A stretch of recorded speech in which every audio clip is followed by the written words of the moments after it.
পাকিস্তান একদিকে যেমন জাঁকজমকপূর্ণ আয়োজনে 2026 টি-20 বিশ্বকাপের জার্সি উন্মোচন করলো, একই সাথে দেশটা রীতিমতো এক সিদ্ধান্তে কাঁপিয়ে দিল আইসিসি থেকে শুরু করে গোটা ক্রিকেট জগৎকেই।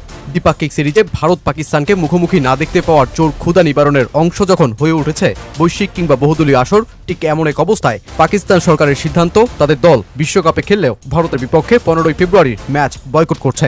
ঠিক যেই ভারত পাকিস্তান ম্যাচ যখন আইসিসির সোনার ডিম পাড়া হাঁস এশিয়া কাপের আসরে 2 থেকে 3 বারও এই দুই প্রতিপক্ষকে রাখার চেষ্টা চলে, ঠিক যেই ম্যাচের ওপর আইসিসির বিশাল অর্থনৈতিক পরিমণ্ডল, এবার পাক সরকারের এমন সিদ্ধান্তের পর রীতিমতো উত্তপ্ত ক্রিকেট বিশ্বকাপ শুরুর সপ্তাহেই। প্রশ্ন হচ্ছে, শেষ পর্যন্ত পাকিস্তান সরকারের এই সিদ্ধান্তই বলবৎ থাকলে ক্ষতির পরিমাণ কতটা হবে, আর পাকিস্তান ক্রিকেটকে সামনে কোন কোন ক্ষতির মুখেই পড়তে হচ্ছে।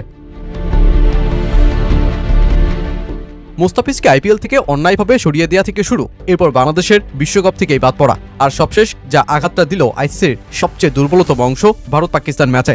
বৈশ্বিক আসর হলেও ক্রিকেটের নিয়ন্ত্রক সংস্থা আইসিসির মূল আয়ের উৎস হয়ে উঠেছে এই ম্যাচ। ফলাফল কার্যত একতরফা ভারতের মুঠোয় থাকলেও দুই দেশের রাজনৈতিক উত্তাপ জড়িয়ে ভারত পাকিস্তান ম্যাচ হয়ে উঠেছে তুমুল দর্শক চাহিদার খোরাক। আর আইসিসি তাই এই ম্যাচ ময়দানে নামাতেই চায়, কারণ তাতে গোটা ক্রিকেট জগতের অর্থনৈতিক ইকোসিস্টেমটাই জড়িত। তাই ভারত পাকিস্তান ম্যাচ না হওয়া মানে সহযোগী দেশ থেকে শুরু করে পূর্ণ সদস্য দেশ ক্রিকেটের গোটা ইকোসিস্টেমেই সেটা মস্ত বড় আঘাত তৈরি করা।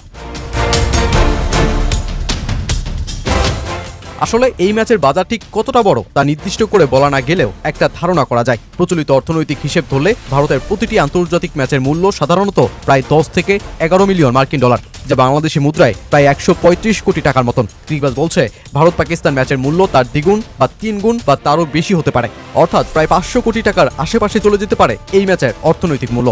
সম্প্রচার ও স্পন্সর প্রতিষ্ঠান থেকে শুরু করে একটা বড় বাজার ক্ষতিগ্রস্ত হবে এই ভারত পাকিস্তান ম্যাচ অনুষ্ঠিত না হলে। সাথে 2027 সাল পর্যন্ত আইসিসির রেভিনিউ শেয়ারিং মডেলের চেহারাও বদলে যেতে পারে। সব মিলিয়ে পাকিস্তান সরকারের নেয়া এই সিদ্ধান্তের ফলে একটা বিশাল ক্ষতির মুখে ক্রিকেটের গোটা ইকোসিস্টেম। এনডিটিভি সূত্র বলছে এই সংকট সমাধানে ব্যাক চ্যানেলে পর্দার আড়ালে কাজ চলছে, কূটনৈতিক চ্যানেলে বিভিন্ন স্টেক হোল্ডাররা শেষ পর্যন্ত সম্মানজনক সমাধানের চেষ্টা চালাচ্ছেন। পাকিস্তান সরকারের এক্স হ্যান্ডেলে যে সিদ্ধান্ত জানানোর 3 ঘন্টার মধ্যেই আইসিসি এক বিবৃতি শেয়ার করে, যাতে বিভিন্ন বিষয় শেয়ার করার পাশাপাশি কার্যত পাকিস্তানকে ভবিষ্যতের নানান সম্ভাবনার কথাটাই মনে করিয়ে দেওয়া হয়। যেখানে লেখা হয়, আইসিসি আশা করে পিসিবি বিষয়টি নিয়ে তাদের নিজস্ব দেশের ক্রিকেটের জন্য গুরুত্বপূর্ণ ও দীর্ঘমেয়াদী প্রভাবগুলো বিবেচনা করবে, কারণ এটি বৈশ্বিক ক্রিকেট ইকোসিস্টেমে প্রভাব ফেলতে পারে, যার সদস্য ও উপভোগকারী পিসিবি নিজেই। আইসিসির অগ্রাধিকার হলো আইসিসি পুরুষদের টি-20 বিশ্বকাপ সফলভাবে আয়োজন করা, এবং পিসিবি সহ সব সদস্যেরই এই দায়িত্ব নেওয়া উচিত। আইসিসি আশা করে পিসিবি এমন একটি পারস্পরিক গ্রহণযোগ্য সমাধান খুঁজবে যা সব স্টেক হোল্ডারের স্বার্থ রক্ষা করবে।